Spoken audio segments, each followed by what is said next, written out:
My name is Jeffrey Stern, and at Madlik we like to light a spark or shed some light on a Jewish text or tradition.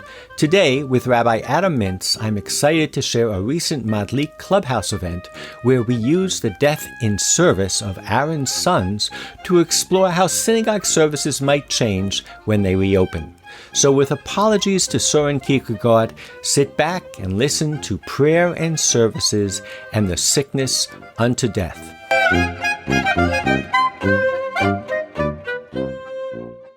So in this week's section of the Torah that is read, we read about the tragic death of the two sons of Aaron.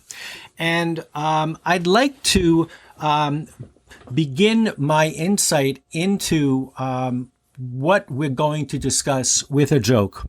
And there's obviously dying in the service of God is not a joke, but I think you'll understand the gist of it. And there's a lot in Jewish humor that has a truth to it. So the story goes that one morning, the rabbi notices little Noah standing in the corridor of the synagogue and looking up at the Yortzeit plaques. And he's standing there and looking. There were little flags next to every plaque.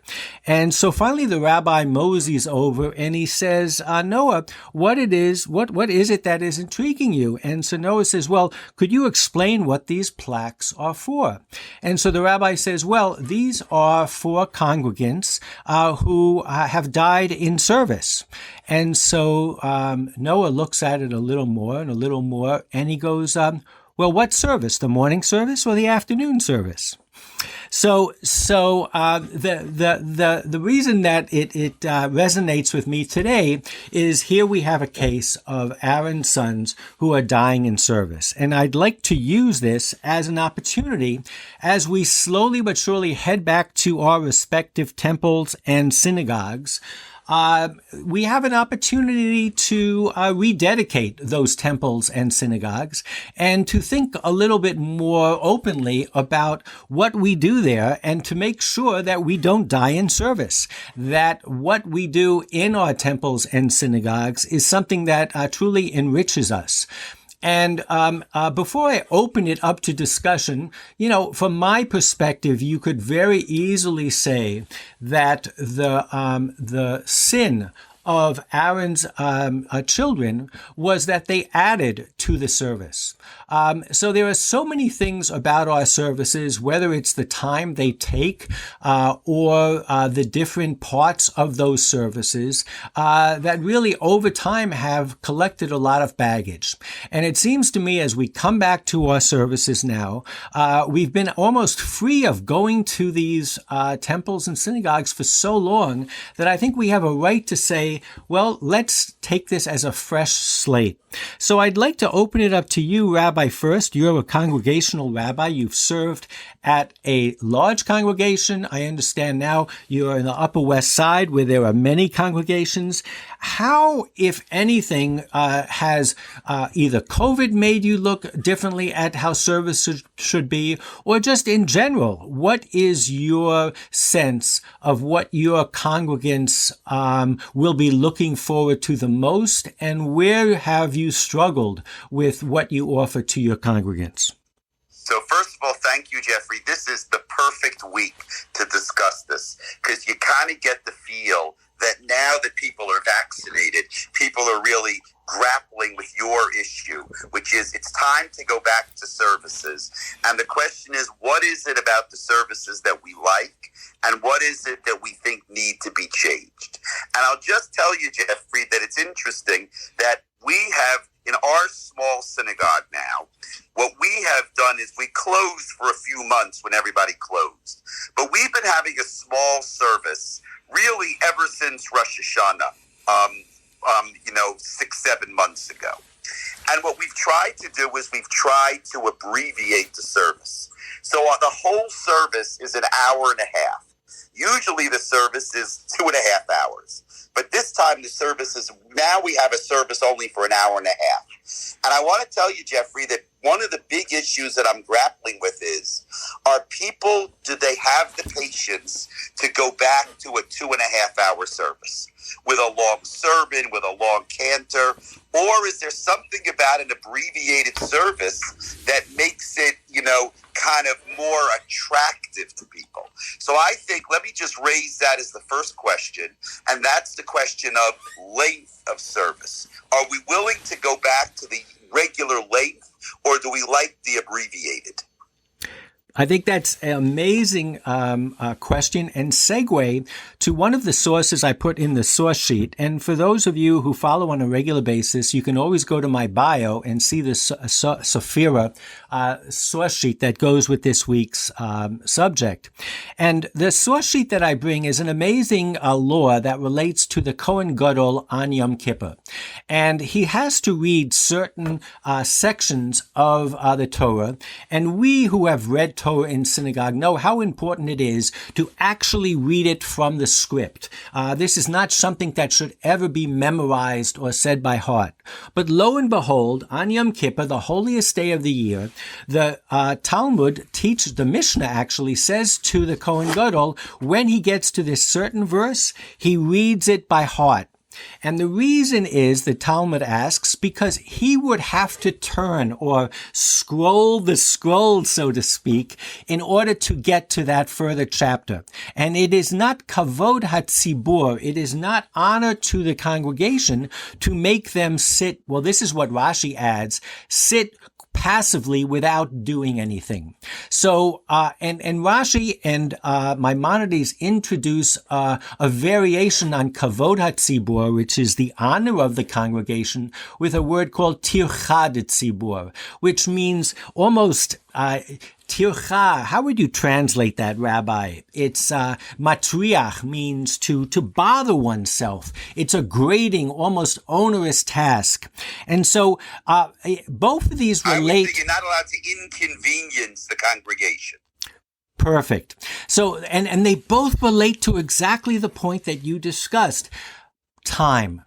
That we have, especially after COVID and Zoom, where now, in order to go to a meeting, we have to book it. We have to be there on time. And we know that there's a hard stop in half an hour.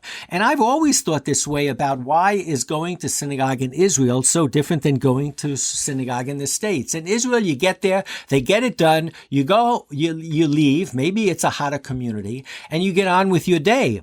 And I think that this question of time is definitely something that needs to be addressed. And I'd really like to open it up to all of our listeners, because whether you know every page of the Talmud or have just been to synagogue or won't go to synagogue, you should have an opinion on this in terms of time management and what it is you expect to get, the cost benefit of going to a service. What do you expect to receive?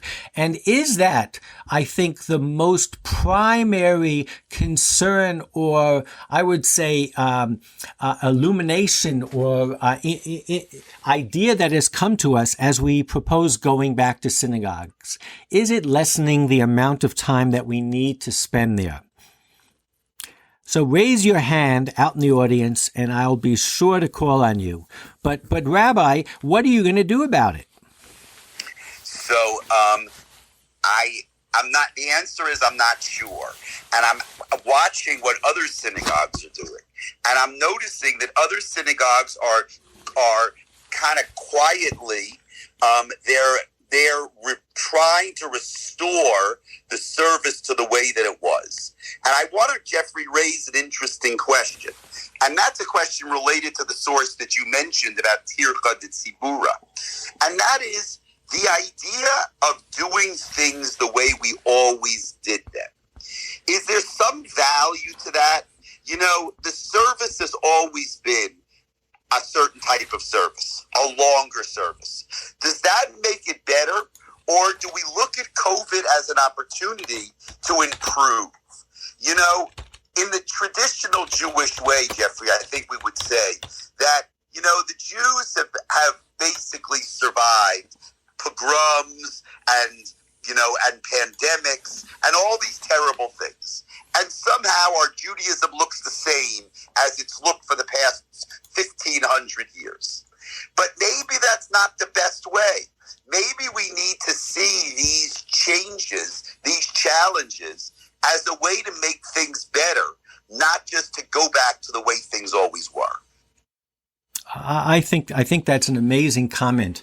There is this tension in synagogue, and I'm thinking of two particular phrases. One is, and this is become almost traditional, is to find a place in the synagogue that is your makom kavua, that is your place that you always sit in, so that you don't have to orient yourself every time you go, and you can really focus on the prayers. And the other is a saying in Pirkei Avot, which says, do not make your prayers keva. Do not make them exactly what you were describing a second ago, so that you just repeat over the same thing every time. And I think that's the real challenge of any ritual. We use the word ritual as, well, I've made it ritual. I've made it habitual. And if our traditions are to enrich us, they have to walk that fine line between something that we develop a habit for and we can do easily and not stumble over the words and fidget and look for a page. But on the other hand, that they become meaningful and new every day. And that, I think, is a general challenge. But definitely nowadays, we're going back to synagogue. It's going to feel new. Trust me. We have that first visit to take all of that energy, that pent-up energy, and ask ourselves, how do we focus on the newness here? How do we keep that newness? And I think definitely one thing has to do with time management. I think that the Talmud, clearly understands that if you are just waiting time out in the synagogue, your prayers are not going to be anything but keva. They're not going to be anything but rote. And I think we can make real changes. I mean, the idea that I was thinking of is, we always say that the prayers were corresponding to sacrifices in the temple. So we have a musaf service, which is parallels the musaf sacrifice. We have a mincha service, which parallels the mincha sacrifice. Well, I'm studying Daf Yomi, and we're learning about all of these different sacrifices. There's a korban hoda'ah, a thanksgiving sacrifice. There's a chatat for sin. And I'm starting to think, why couldn't we create little segments of the services that you could go to if you felt in a particular Thanksgiving manner, or a service that you went to if you were in a moment of, lacking energy. So it would be a mincha service. I mean, I'm playing with the words here, but one of the things that has come up during COVID is that we are able to pick and choose. We're able to create segments. And if you think about the way the structure of the prayers are, segmentation is actually baked into it. You have Pezukei de Zimra, you have Hallel, you have Amidah. Why can't we deconstruct that and let people come and emphasize whether it's Torah learning or whether it's even the half hour that the rabbis talk about that you should dedicate before services for meditation or kavanah? So that's a really good point, Jeffrey. And I want to tell you something, that probably in the time of the temple, what you just described was the way that prayer worked. You probably chose to pray depending how you felt. If someone was sick, you said a special prayer for them.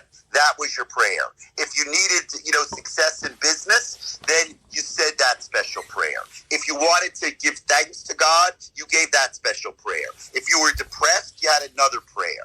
And you really only prayed that specific thing.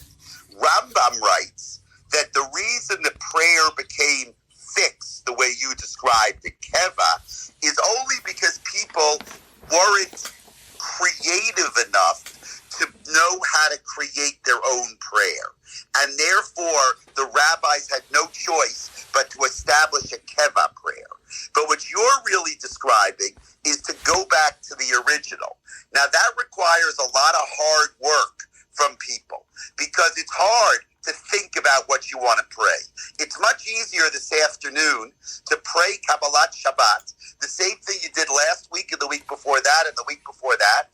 And it's easy because it's fixed and you open your Siddur and you know what to pray.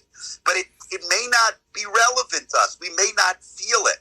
The idea that to say, here it's Friday afternoon, how do we feel? What do we want to say to God as we begin the Shabbat? That's a tremendous challenge. But can you imagine what benefit you could get from that if you do it properly? Well, absolutely. And again, I can't stop but imagining in my mind the yoga studio model, where, number one, I love the idea that in yoga you talk about a practice.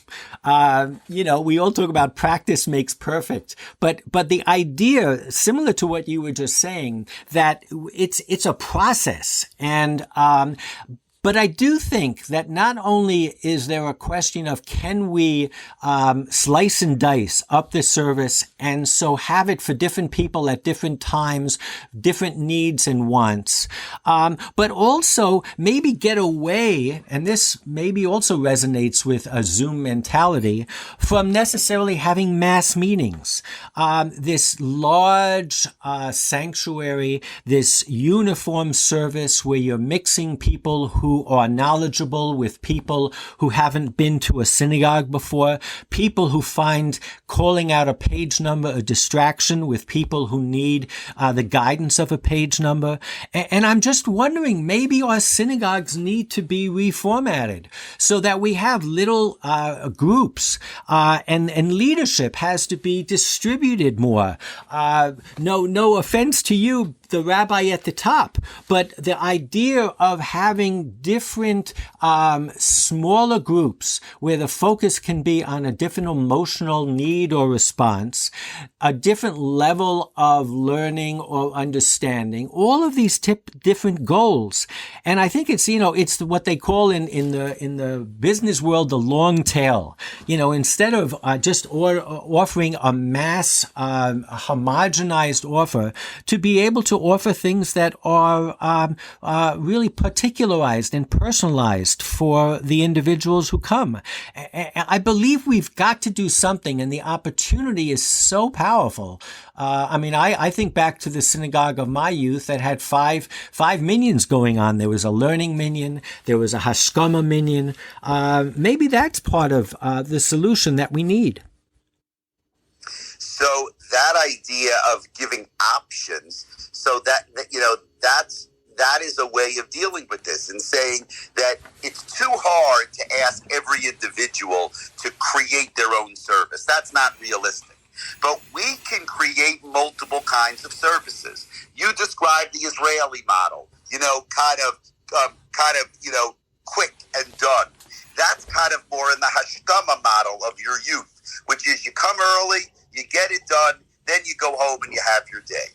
The learning model, that's for people who are beginners, people who are just studying. And that's, then you have the more traditional model, people who come to shul not so much to pray, but more to listen to a rabbi's sermon. So maybe, Jeffrey, the responsibility is not on the individual to be creative, but it's on the establishment to create different kinds of services. Yeah, I totally agree.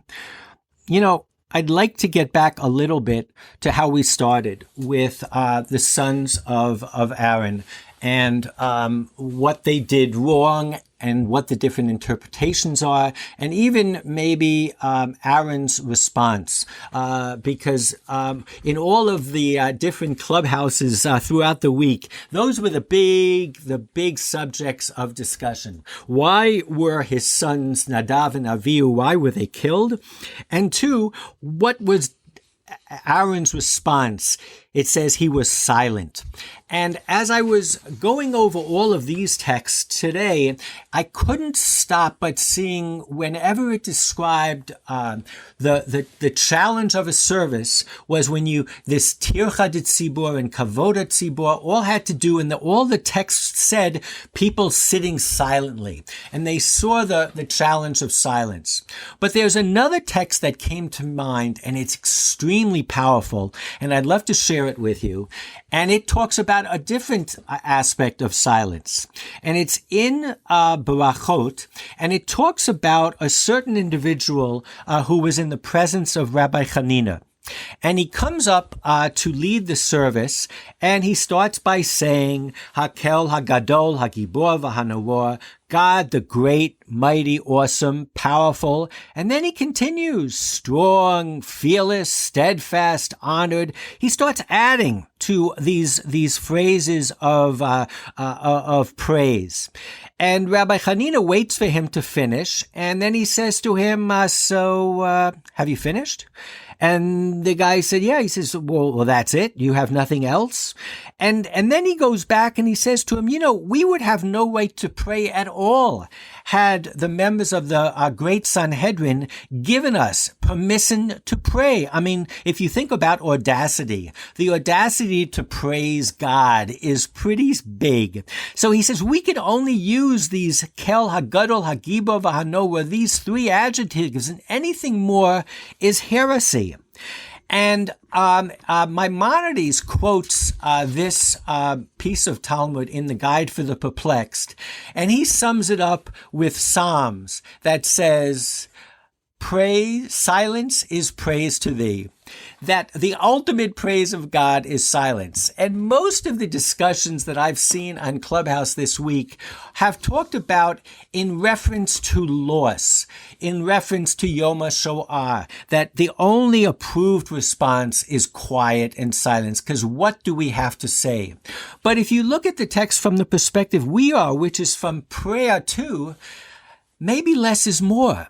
And now I'm not so much talking about the time element, although certainly it does relate to time.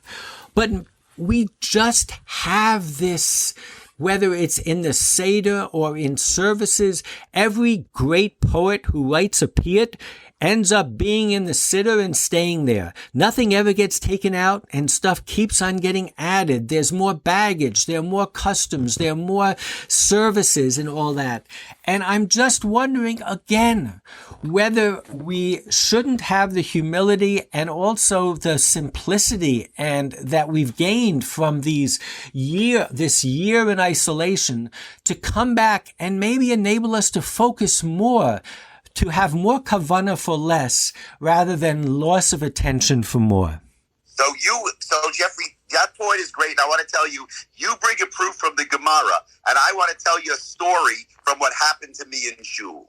This year, Rosh Hashanah, Rosh Hashanah was really right in the middle of COVID. We actually had services outdoors. And because the services are outdoors, we actually put together an abbreviated machzor, an abbreviated book of prayers for Rosh Hashanah. So rather than spending 5 hours on Rosh Hashanah, we spent about 3 hours in services. And now as we begin to talk about Rosh Hashanah, what Rosh Hashanah 2021 is going to look like, you know what, Jeffrey? Many members of my congregation have said to me, we want that abbreviated machzor.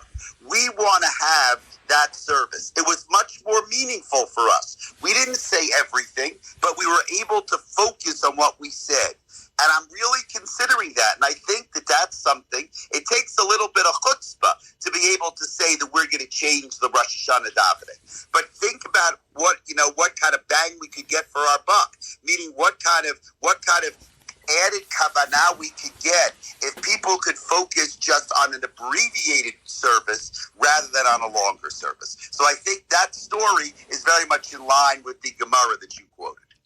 Well, even more so, the Gemara that I quoted gives us a license to use piety to scale back rather than to add on. And I think that's the paradigm shift that we have to have, that, the typical knee-jerk response is, who are you to take something out of this service? And I think that this Talmud, where, the rabbi says to him, are you finished? Have you no more to say? Or where Maimonides says the greatest praise is silence, gives us a little bit more of, I think, a theological support for arguing that maybe the humble, maybe the pious response is to pare things down. But in any case, whatever theology you can bring to it or not, I definitely believe that any rabbi and any synagogue ritual committee member who is not thinking about how do we do things differently, I think they're blind and I think they're deaf.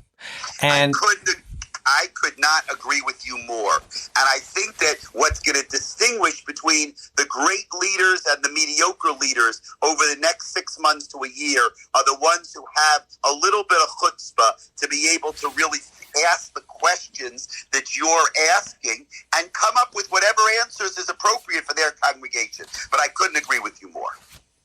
Well, in that regard, unless there's anyone in the audience, and please raise your hand if you have a suggestion or a comment, I'm willing to start right now and to cut this clubhouse meeting short by 4 minutes. Oh, Shelley Casson wants to come up. Oh. Yeah, that works, right? Shelley, you're on the beamer. Okay, well, I won't take more than 40 seconds to say how much Michael and I are sitting here nodding our heads in total agreement with you.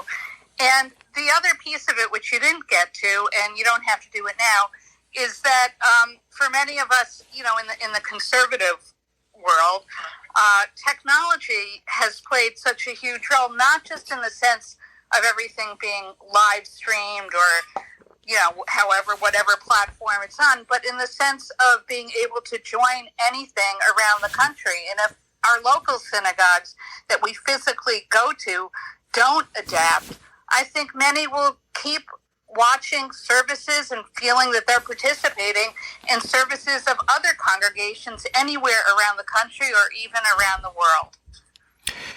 I couldn't agree more. And I think there are two polar opposites here. There's the model that you describe, which is I would call the mega church model, which is let's go to the absolute best service with the best chazan and the best rabbi. And if there were 1,000 or 5,000 people there, Barov Am Hadrat Melech, the glory to God is in many people attending. And then there is the other model, and I think you were saying if the local synagogues are going to survive, they have to be able to emphasize the power of their locality.